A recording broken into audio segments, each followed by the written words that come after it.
मेरा नेताओं से मतभेद था तथा अब तक है। ये मेरे 28 फरवरी 1935 के सावरकर के नाम पत्र से भली भांति विदित होता है। आज भी मेरे वही विचार है। गांधी जी से मेरी शत्रुता नहीं थी। लोग कहते हैं कि पाकिस्तान योजना में उनका मन शुद्ध था।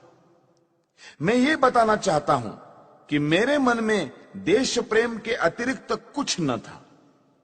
मुझे इस कारण हाथ उठाना पड़ा कि पाकिस्तान बनने पर जो भयंकर घटनाएं हुई उनके उत्तरदायी केवल गांधी जी थे।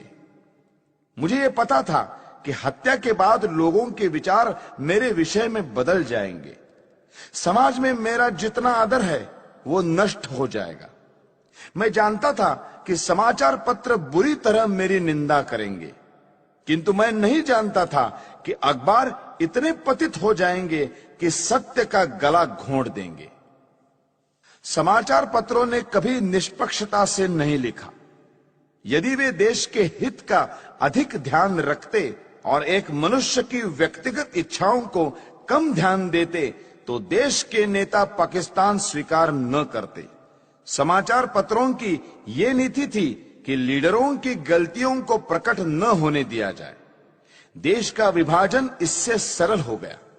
ऐसे भ्रष्ट समाचार पत्रों के डर से मैंने अपने निश्चय की दृढ़ता को विचलित नहीं होने दिया। कुछ लोग कहते हैं कि यदि पाकिस्तान न बनता तो आजादी न मिलती। मैं इस विचार को ठीक नहीं मानता। लीडरों ने अपने पाप को छिपाने के लिए यह बहाना बनाया है। गांधीवादी कहते हैं कि उन्होंने अपनी शक्ति से स्वराज्य पाया। यदि उन्होंने अपनी शक्ति से स्वराज्य लिया है तो उन्होंने हारे हुए अंग्रेजों को पाकिस्तान की शर्त क्यों रखने दी और शक्ति से क्यों न रोका? मेरे विचार से महात्मा और उनके अनुयायियों की एक ही पॉलिसी रही, और वो ये कि पहले यवनों की मांग पर विरोध दर्शाना, फिर हिचक दिखाना और अंत में आत्मसमर्पण कर देना। इसी प्रकार पाकिस्तान की रूपरेखा स्वीकार कर ली गई। 15 अगस्त 1947 को छलपूर्वक पाकिस्तान स्वीकार कर लिया गया। पंजाब, बंगाल, सीमा प्रांत और सिंध के हिंदुओं का कोई विचार नहीं किया गया। देश के टुकड़े करके एक मजहबी धर्मनिष्ठित मुस्लिम राज्य बना दिया गया। मुसलमानों को अपने अराष्ट्रीय कार्यों का फल पाकिस्तान के रूप में मिल गया। गांधीवादी नेताओं ने उन लोगों को देशद्रोही सांप्रदायिक कहकर पुकारा जिन्होंने पाकिस्तान का विरोध किया था, और पाकिस्तान स्वयं स्वीकार करके जिना की सब बात मान ली। इस दुर्घटना से मेरे मन की शांति भंग हो गई।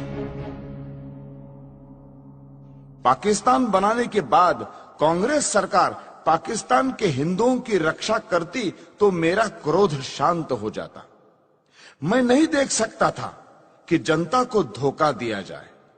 करोड़ों हिंदुओं को मुसलमानों की दया पर छोड़कर गांधीवादी कहते रहे कि हिंदुओं को पाकिस्तान से नहीं आना चाहिए और वही रहना चाहिए। इस प्रकार हिंदू मुसलमानों के चंगुल में फंस गए और विकट विपत्तियों के शिकार हुए। जब मुझे इन घटनाओं की याद आती है तो मैं कांप उठता हूं। प्रतिदिन सहस्त्रों हिंदुओं का संहार होता था। 15,000 सिखों को गोलियों से भून दिया गया। हिंदू स्त्रियों को नग्न करके जुलूस निकाले गए। उनको पशुओं की भांति बेचा गया। लाखों हिंदुओं को धर्म बचाकर भागना पड़ा। 40 मील लंबा हिंदू निराश्रितों का जत्था हिंदुस्तान की ओर आ रहा था। हिंदुस्तान शासन इस भयानक कृत्य का कैसे भयानक निवारण करता था? उन निराश्रितों को वायुयान से रोटियां फेंककर।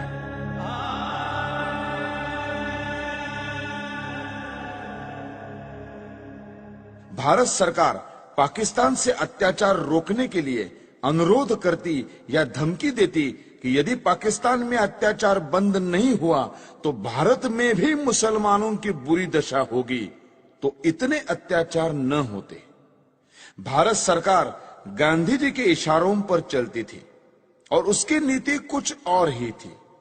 यदि पाकिस्तान के हिंदुओं की रक्षा के लिए समाचार पत्र कुछ लिख देते थे तो यह अर्थ लिया जाता था कि वे हिंदू मुसलमान में मतभेद फैलाने का प्रयत्न कर रहे हैं।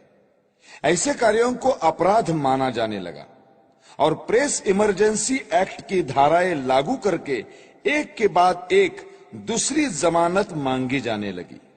मुझे भी अनेक नोटिस मिले और 16,000 रुपए की सुरक्षित निधि तक मांगी गई।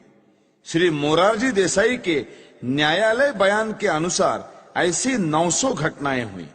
इतना ही नहीं, जब प्रेस प्रतिनिधि मंडल मोरारजी से मिलने गया तो उन्होंने उनकी एक न सुनी। इस प्रकार मुझे आशा न रही कि गांधीवादी कांग्रेस सरकार पर शांतिमय ढंग से दबाव डाला जा सकता है। जब इस प्रकार की घटनाएं हो रही थी तब पाकिस्तान या मुसलमानों के विरुद्ध गांधी जी ने एक भी शब्द नहीं कहा। हिंदू जाति और संस्कृति को मिटाने के लिए मुसलमानों ने जो अत्याचार किए उनका मूल कारण गांधी है। यदि भारत की राजनीति को भली भांति संभाला जाता तो ऐसा हिंदू संहार कभी न होता जैसा अब हुआ, और जिसका उदाहरण इतिहास में कहीं नहीं मिलता।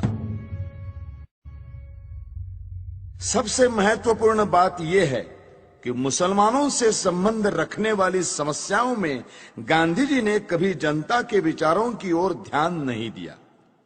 गांधी जी की अहिंसा की आड़ में इतना रक्तपात हो चुका था कि जनता पाकिस्तान के पक्ष में किसी भी विचार का स्वागत करने के लिए तैयार न थी। स्पष्ट था कि जब तक पाकिस्तान में धर्मांध मुसलमान राज्य है तब तक भारत में शांति नहीं हो सकती। फिर भी गांधी जी इस प्रकार का प्रचार कर रहे थे और इस तरह के विचार पाकिस्तान के पक्ष में फैला रहे थे जैसा कर सकने में कोई कट्टर लीगी नेता भी सफल न हो पाता। इन्हीं दिनों में उन्होंने आमरण अनशन की घोषणा करते हुए जो शर्तें रखी वे सब भी केवल हिंदुओं के विरुद्ध और मुसलमानों के पक्ष में थी।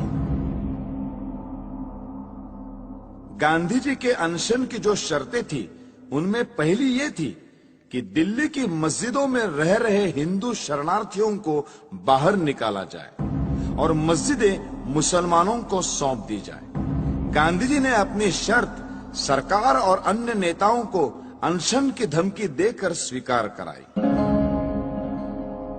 जिस दिन यह घटना हुई उस दिन मैं दिल्ली में था। मैंने देखा कि किस प्रकार गांधी जी की जिद को पूरा किया गया। वे शीत के दिन थे। गांधी जी ने अनशन खोला। उस दिन वर्षा हो रही थी। ऐसी असाधारण सर्दी और वर्षा में अच्छे स्थानों पर रहने वाले लोग भी कांप रहे थे। उस समय निराश्रित शरणार्थियों के कुटुंब मस्जिदों से सर्दी के मारे कांपते हुए निकाले गए। उनकी रक्षा का कोई प्रबंध नहीं किया गया। कुछ शरणार्थी जो कुटुंब और स्त्रियों सहित बिरला हाउस गए और उन्होंने नारे लगाए, गांधी जी हमें स्थान दो। उस भव्य भवन में रहने वाले गांधी तक उन निराश्रितों की आवाज नहीं पहुंच सकी। मैंने यह दृश्य अपनी आंखों से देखा जिसे देखकर कठोर से कठोर व्यक्ति का हृदय भी पिघल जाता। मेरे मस्तिष्क में इससे अनेक विचार आने लगे। मैंने सोचा कि क्या शरणार्थियों ने प्रसन्नता से इन मस्जिदों में डेरे डाले थे? नहीं, गांधी को भी उन स्थितियों का पूरा पता था जिनसे बाध्य होकर उन्हें अपने घर छोड़कर इन मस्जिदों की शरण लेनी पड़ी। पाकिस्तान में एक भी मंदिर या गुरुद्वारा सुरक्षित नहीं रहा। शरणार्थियों ने अपनी आंखों से देखा था कि किस प्रकार मुसलमानों ने केवल हिंदू मंदिरों और गुरुद्वारों को अपवित्र किया। जो हिंदू शरणार्थी दिल्ली शरण लेने के लिए आए थे उन्हें यहाँ कोई स्थान नहीं मिला। इसमें आश्चर्य की क्या बात है? यदि उन लोगों ने पेड़ों के नीचे और गली कूचों में न पड़े रहकर पंजाब में बीती हुई दुर्घटनाओं को स्मरण करके दिल्ली की व्यर्थ पड़ी मस्जिदों में शरण ली। मेरे विचार में इस प्रकार मस्जिदें मानवता की भलाई के लिए काम आ रही थी। गांधी जी ने यह निश्चय किया कि मस्जिदों को खाली कराया जाए वहां उनके रहने का दूसरा प्रबंध क्यों नहीं कराया? उन्होंने पाकिस्तान के मंदिर हिंदुओं को सौंपने की मांग क्यों नहीं की? जिससे पता चलता कि गांधी वस्तुतः अहिंसा के पुजारी है, हिंदू मुस्लिम एकता के इच्छुक है और उनमें निष्पक्ष आत्मशक्ति है। गांधी ने पूरी चालाकी की और अपने अनशन को खोलने के लिए पाकिस्तान के लिए एक भी शर्त न रखी। यदि वे रखते तो संसार देखता कि गांधी जी अनशन करते हुए स्वर्ग सिधार जाते और पाकिस्तान के एक भी मुसलमान को लेश मात्र दुख न होता। उन्होंने अपने अनुभव से देख लिया था कि उनके व्रत का जिना पर कोई प्रभाव नहीं पड़ता और लीग उनकी आत्मशक्ति की परवाह नहीं करती। अंत में यह कहना अनुचित न होगा कि गांधी के फूल यानी अस्थि भारत और विदेशों की बहुत सी नदियों में बहाए गए, परंतु ये अस्थि पाकिस्तान की सिंधु नदी में नहीं बहाई जा सकी। इस संबंध में पाकिस्तान में भारत के राजदूत श्रीयुत श्री प्रकाश जी का प्रयत्न निष्फल रहा। अब 55 करोड़ रुपयों की बात लीजिए। उप प्रधानमंत्री का निवेदन देखिए। गांधी जी ने स्वयं कहा है कि किसी गवर्नमेंट से उसका निर्णय बदलवाना कठिन हो जाता है, लेकिन भारत सरकार ने गांधी जी के अनशन के कारण पाकिस्तान को 55 करोड़ रुपए न देने का अपना निर्णय बदल दिया। गांधी जी का 21 जनवरी 1948 का प्रार्थना प्रवचन देखिए। सरकार ने 55 करोड़ रुपए न देने का निर्णय जनता के प्रतिनिधि होने के नाते किया था, लेकिन गांधी जी के अनशन ने इस निर्णय को बदल दिया। तब मुझे यह ज्ञात हुआ कि गांधी जी की पाकिस्तान परस्ती के आगे जनता के मत का कोई महत्व नहीं है। अपने प्रतिवृत्त के पहले खंड के पृष्ठ 143 पर न्यायमूर्ति कपूर ने उस समय वृत्तपत्रों में छपी प्रक्रिया का एक उदाहरण दिया है। अनुच्छेद 12A-45 इस प्रकार है।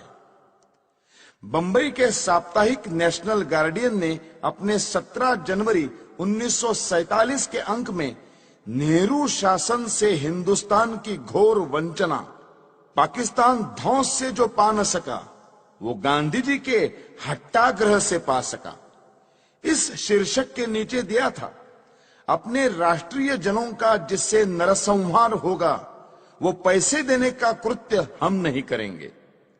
ऐसी गर्जना चल रही थी और सरदार वल्लभ भाई के धौंस को और दबाव में भीख नहीं डालेंगे, ऐसे वीरत्व के शब्द सुनने में आते थे।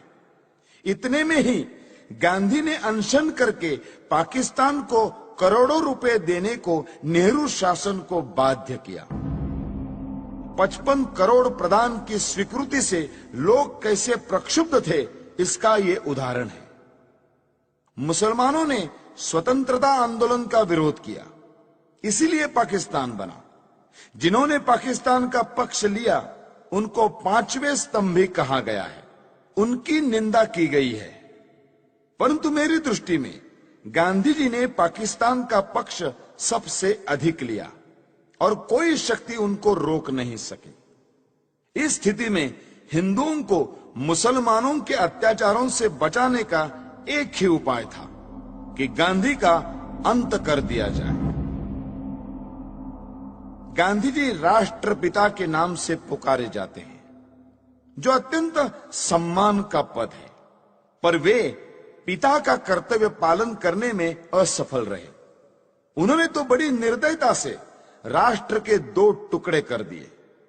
यदि वे सच्ची आत्मा से पाकिस्तान का विरोध करते तो लीग कभी भी इतनी सुदृढ़ता से ये मांग न रख पाती और अंग्रेज पूर्ण प्रयत्न करके भी इसे न बना पाते।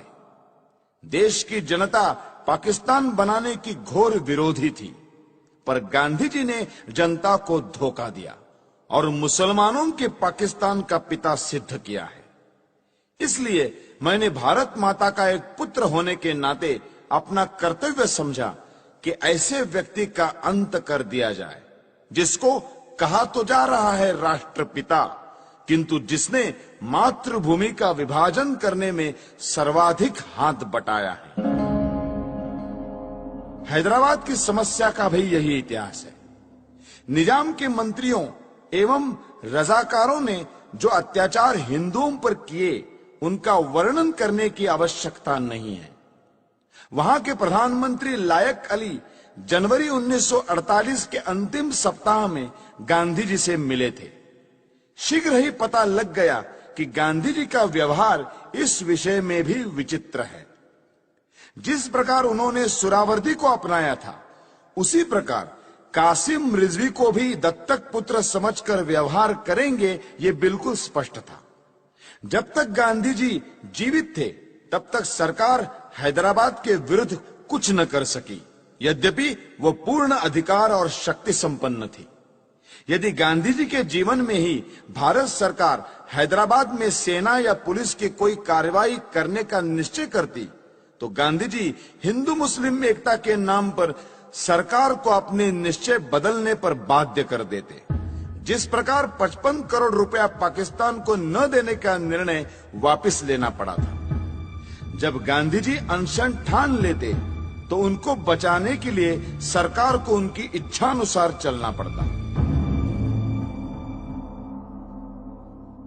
गांधी जी के अहिंसा सिद्धांत के अनुसार हमें अत्याचार सहन करते जाना चाहिए और शस्त्र या शारीरिक शक्ति से प्रतिकार नहीं करना चाहिए। गांधी जी की अहिंसा उस सिंह की अहिंसा है जो उस समय अहिंसा का पुजारी हो जाता है जब वो सहस्त्रों गायों को खा पीकर थक जाता है। कानपुर में गणेश शंकर विद्यार्थी को मुसलमानों ने निर्दयता से मार दिया था।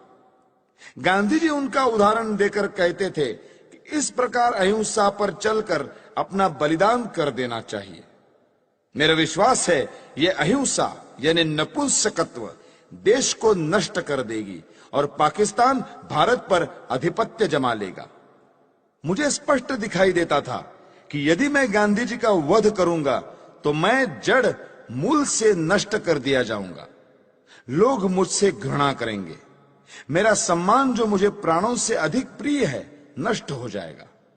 किंतु साथ में मैं ये भी जानता था कि गांधी जी सदा के लिए विदा हो जाएंगे तो देश की राजनीति में शस्त्र प्रयोग और प्रतिकारात्मक कार्यवाही को स्थान मिलेगा। देश शक्तिशाली होगा। मैं अवश्य मरूंगा, किंतु देश अत्याचारों से मुक्त होगा।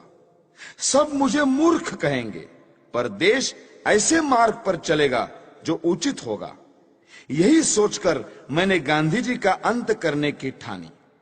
मैंने अपना निर्णय किसी को नहीं बताया। 30 जनवरी 1948 के दिन मैंने गांधी जी का वध किया। मेरे पास कहने को और कुछ नहीं है। यदि देशभक्ति पाप है तो मैं पाप मानता हूं। मैंने पाप किया है।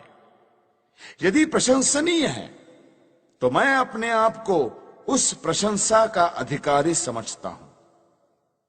मुझे विश्वास है यदि मनुष्यों द्वारा स्थापित न्यायालय से ऊपर कोई और न्यायालय होगा तो उसमें मेरे कार्य को अपराध नहीं समझा जाएगा।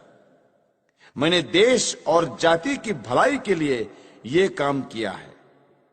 मैंने उस व्यक्ति पर गोली चलाई जिसकी नीति से हिंदुओं पर घोर संकट आए और हिंदू नष्ट हुए।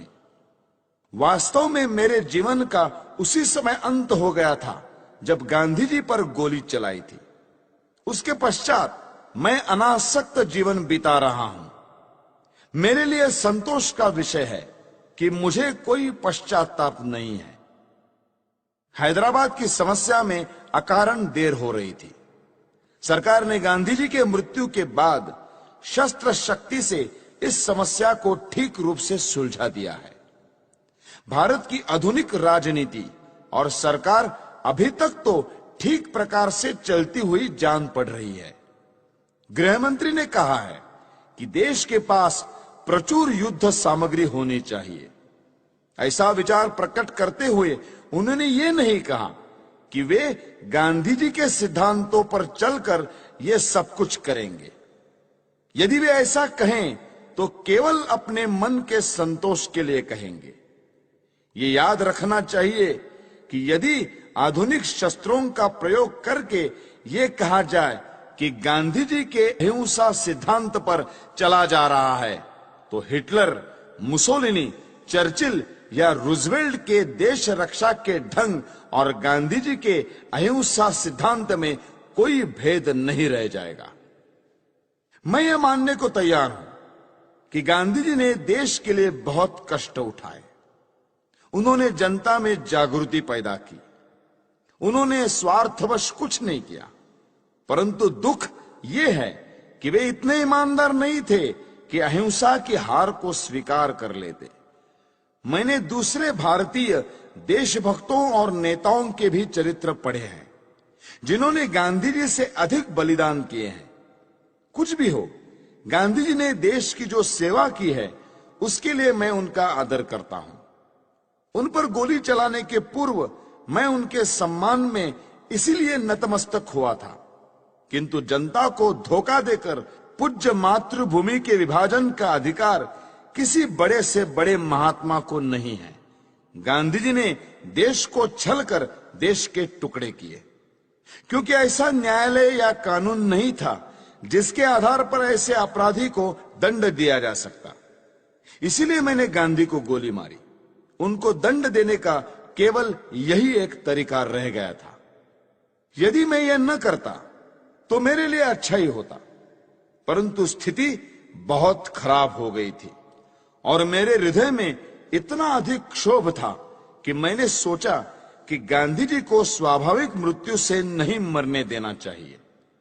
संसार को पता लग जाए कि इस व्यक्ति ने अन्यायपूर्वक राष्ट्र के साथ छल करके भयानक रूप से देश के एक संप्रदाय का जो पक्ष लिया है उसका दंड भोगना पड़ा। मैंने इस समस्या का अंत इसी प्रकार करना चाहा, क्योंकि इसी से लाखों निर्दोष हिंदुओं का जीवन बच सकता था। गांधी जी की जो अहममयी प्रवृत्ति इस पवित्र भूमि के पुत्रों के लिए घातक सिद्ध हुई, उसके लिए भगवान उन्हें क्षमा करे। मेरी न किसी से कोई शत्रुता है, न किसी के प्रति कोई दुर्भावना। यह मैं अवश्य कहता हूं कि इस सरकार के लिए मेरे हृदय में कोई आदर न था, क्योंकि ये अनुचित रूप से देश के शत्रुओं के हाथ मजबूत कर रही थी। मैं देख रहा था कि ये नीति गांधी के कारण थी। अब ऐसे व्यक्ति का अंत हो जाने के बाद वो राष्ट्र निर्माण की योजनाओं पर कार्य करने के लिए स्वतंत्र है। किंतु मुझे यह कहते दुख होता है कि प्रधानमंत्री नेहरू के भाषणों और कार्यों में बड़ा अंतर है। वे धर्मनिरपेक्षता के आधार पर राष्ट्र निर्माण की बातें करते हैं, जबकि उन्होंने स्वयं पाकिस्तान को धार्मिक आधार पर स्वीकार किया है। उन्हें सोचना चाहिए था कि सांप्रदायिक आधार पर बनाया हुआ पाकिस्तान भारत के लिए लाभदायक न होगा। फिर भी सब कुछ सोचने के पश्चात मेरे हृदय ने कहा कि गांधी जी के विरुद्ध काम करना चाहिए। किसी ने मुझ पर इस संबंध में कोई दबाव नहीं डाला और न ही कोई डाल सकता था। आप मेरी इस भावना को जिस प्रकार देखना चाहे देखें, और इस भावना के परिणाम स्वरूप मेरे किए हुए इस कार्य को देखकर जो दंड उचित समझे दें। इस विषय में कुछ कहने की मेरी इच्छा नहीं है। मैं किसी प्रकार की दया नहीं चाहता। मैं ये भी नहीं चाहता कि मेरी ओर से कोई दया की याचना करे। इस अभियोग में बहुत से मनुष्यों को मेरे साथ इस अपराध में ले लिया है। उन पर आरोप है कि उन्होंने षड्यंत्र रचा। इस विषय में मैं पहले ही कह चुका हूं कि इस कार्य में मेरा कोई साथी नहीं था। स्वयं मैं और केवल मैं ही इसका उत्तरदायी हूं। यदि दूसरे लोग इसी दोष के लिए नहीं खड़े किए जाते तो मैं अपने लिए बचाव भी न करता। न्यायालय को मालूम है कि 30 जनवरी 1948 के कृत्य से संबंधित साक्षीदारों की परिपरीक्षा यानी क्रॉस एग्जामिनेशन न ली जाए, ऐसी मेरी इच्छा थी और मेरे विधिज्ञों को भी मेरा वैसा आग्रह रहा था। इससे मैं अपने लिए बचाव नहीं कर रहा, यह स्पष्ट होगा। मैं इस बात को पहले ही बता चुका हूं कि 20 जनवरी को मैं शांतिमय प्रदर्शन के पक्ष में न था। अपने सिद्धांतों का प्रचार करने के लिए यह उपाय मुझे व्यर्थ प्रतीत होता था। फिर भी मैंने प्रार्थना सभा में होने वाले उस प्रदर्शन में सम्मिलित होना स्वीकार कर लिया। यद्यपि इसमें सम्मिलित होने की मेरी आंतरिक इच्छा न थी। दैव योग से मैं उसमें सम्मिलित न हो सका और किसी कारण से जब यह प्रयत्न सफल भी नहीं हुआ तब मुझे बड़ी निराशा हुई। आपटे और अन्य लोगों ने पूना, बंबई, ग्वालियर में स्वयं सेवकों के लिए जो परिश्रम किया था उसका कुछ भी फल नहीं निकला। तब गांधी जी के वध के अतिरिक्त मेरे लिए दूसरा मार्ग नहीं रह गया था। इन्हीं विचारों में खोया हुआ जब मैं दिल्ली के शरणार्थी कैंप में घूम रहा था तो मुझे एक फोटोग्राफर मिला जिसकी कमर में कैमरा लटक रहा था। उसने मुझे फोटो उतरवाने के लिए कहा। वो शरणार्थी ही प्रतीत होता था। मैंने फोटो खिंचवा लिया। जिस समय मैं स्टेशन पर आया मैंने आपटे को 2 पत्र लिखे जिसमें अपनी मानसिक दशा का वर्णन किया और अपने फोटो भी भेज दिए। नानाराव आपटे से प्रेस और पत्र के क्षेत्र में मुझसे घनिष्ठ संबंध थे। उन्हें मैंने एक पत्र व्यक्तिगत पते पर भेजा और दूसरा हिंदू राष्ट्र कार्यालय के पते पर। अंत में मैं ये कहना चाहता हूं कि जो वक्तव्य मैंने दिया है वो सत्य और शुद्ध है। प्रत्येक बात संदर्भ ग्रंथों को देखकर तैयार की गई है। मैंने सरकारी समाचार पत्र, इंडियन ईयर बुक, कांग्रेस का इतिहास, गांधी जी की आत्मकथा, समय समय पर प्रकाशित कांग्रेस के बुलेटिन, यंग इंडिया और हरिजन की फाइलें और गांधी जी की प्रार्थना सभा के भाषणों से ये वक्तव्य तैयार करने में सहायता ली है। मैंने ये लंबा वक्तव्य इसलिए नहीं दिया है कि लोग मेरे कार्य को सराहें, बल्कि इसलिए दिया है कि लोग मेरे विचारों को भली भांति जान जाए और किसी के मस्तिष्क में मेरे विषय में कोई भ्रांत धारणा न रहे। भगवान करे हमारा देश फिर अखंड हो और जनता उन विचारों का त्याग करे जो अत्याचारी के आगे झुकने की प्रेरणा देते हैं। भगवान से यही मेरी अंतिम प्रार्थना है। मेरा वक्तव्य अब समाप्त हो चुका है। आपने इसे ध्यान से सुना और सुविधाएं दी, उसके लिए मैं कृतज्ञ हूं। जिन्होंने इस बड़े अभियोग में मुझे कानूनी सहायता दी और जो पुलिस ऑफिसर इस अभियोग से संबंधित हैं, उनके प्रति मेरे हृदय में कोई दुर्भावना नहीं है। मैं उनके सद्व्यवहार के लिए उनका भी कृतज्ञ हूं। जेल के ऑफिसरों को भी धन्यवाद। उन्होंने मेरे साथ बहुत अच्छा व्यवहार किया है। यह सत्य है कि मैंने 300-400 लोगों के बीच दिन के समय गांधी पर गोलियां चलाई। मैंने भागने का कोई प्रयत्न नहीं किया। वास्तव में भागने का विचार मेरे मस्तिष्क में आया ही नहीं। मैंने अपने ऊपर गोली चलाने का प्रयत्न भी नहीं किया। आत्मघात करने का मेरा कभी विचार न था, क्योंकि मैं अपने विचारों को खुले न्यायालय में प्रकट करना चाहता था। आलोचनाओं के बावजूद भी मैंने जो कृत्य किया उसके नैतिक पक्ष पर मेरी आत्मा कभी विचलित नहीं हुई। मुझे किंचित भी संदेह नहीं कि भविष्य में सच्चाई और ईमानदारी से इतिहास के इस अध्याय को इतिहासकार लिखेंगे तो वे मेरे कार्यों और उसके परिणाम का सही मूल्यांकन करेंगे। अखंड भारत अमर रहे। वंदे मातरम। दिल्ली, 8 नवंबर 1948। नथुराम विनायक गोडसे। अभियुक्त क्रमांक 1।